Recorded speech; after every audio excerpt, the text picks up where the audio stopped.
जय श्री राधे। वृंदावन के निकट एक गांव था जिसमें भगवान श्री कृष्ण के दयालु भक्त थे जिनका नाम था राम सिंह। उनकी एक दवाइयों की दुकान थी। दुकान के एक कोने में भगवान श्री कृष्ण की एक छोटी सी तस्वीर लगी थी।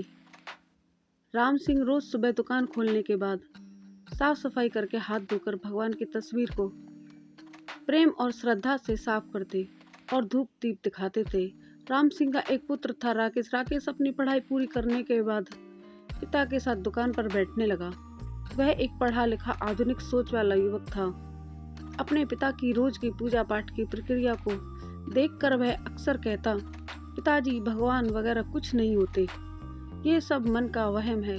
शास्त्र कहते हैं कि सूर्य अपने रथ पर ब्रह्मांड अपने का चक्कर लगाता है, जबकि विज्ञान ने सिद्ध कर दिया है कि पृथ्वी सूर्य का चक्कर लगाती है। राकेश रोज इसी तरह विज्ञान के नए नए तर्क देकर भगवान के अस्तित्व को नकारता। राम सिंह अपने पुत्र की बातों को स्नेह भरी दृष्टि से देखते और मुस्कुरा कर रह जाते। वह अपने पुत्र से इस विषय पर कोई तर्क वितर्क नहीं करना चाहते थे। समय बीतता गया और राम सिंह बूढ़े हो गए। उन्हें एहसास हो गया अब उनका अंत समय निकट है।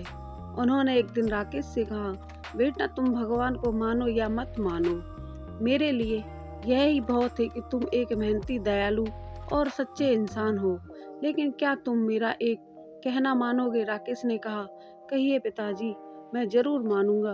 पिता ने कहा, मेरे जाने के बाद रोज दुकान में भगवान श्री कृष्ण की इस तस्वीर को साफ करना और यदि कभी किसी परेशानी में फंस जाओ तो हाथ जोड़कर श्री कृष्ण से अपनी समस्या कह देना। बस इतना सा कहा, मान लो। राकेश ने सिर हिलाकर हामी भर दी। कुछ ही दिनों बाद राम सिंह का देहांत हो गया। समय गुजरता गया। राकेश अब दुकान पर पूरी तरह संभालने लगा था। एक दिन बहुत तेज बारिश हो रही थी। ग्राहक भी कम आ रहे थे और ऊपर से बिजली भी बार बार जा रही थी। राकेश ऊब कर दुकान पर बैठा हुआ था। तभी अचानक एक लड़का भीगते हुए दुकान में आया और घबराते हुए बोला, भैया, मेरी माँ बहुत बीमार है। डॉक्टर ने कहा कि अगर 4 चम्मच दवाई तुरंत पिला दी जाए तो ही उनकी जान बच सकती है। क्या आपके पास ये दवाई है? लड़के के चेहरे पर राहत की चमक आ गई। लेन देन के बाद वह जल्दी से दवाई लेकर चला गया।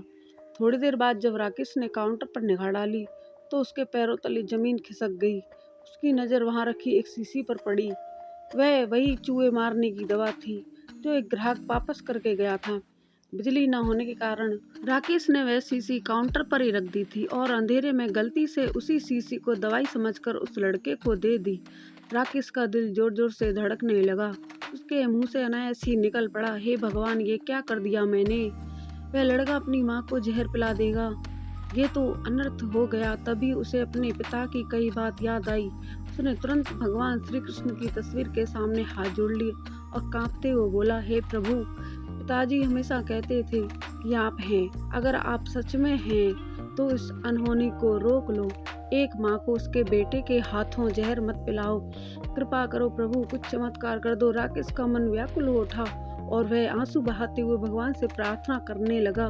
तभी पीछे से आवाज, भैया, भैया। राकेश ने पलट कर देखा तो वही लड़का खड़ा था। उसके कपड़े से कीचड़ में सने हुए थे। वह हाँफते हुए बोला, भैया, मैं फिसल गया था और शीशी भी फूट गई, प्लीज मुझे एक और शीशी दे दो। यह सुनते ही राकेश को लगा जैसे किसी ने उसके सिर से भारी बोझ हटा दिया हो। उसकी आंखों से आंसू झरझर बह निकले। उसने तुरंत सही दवाई का पैकेट निकाला और उस लड़के को दे दिया। अब उसकी नजर भगवान की तस्वीर पर गई।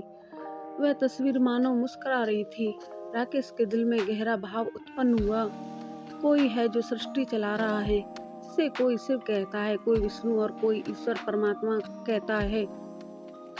प्रेम और भक्ति से भरी प्रार्थना कभी अनसुनी नहीं जाती।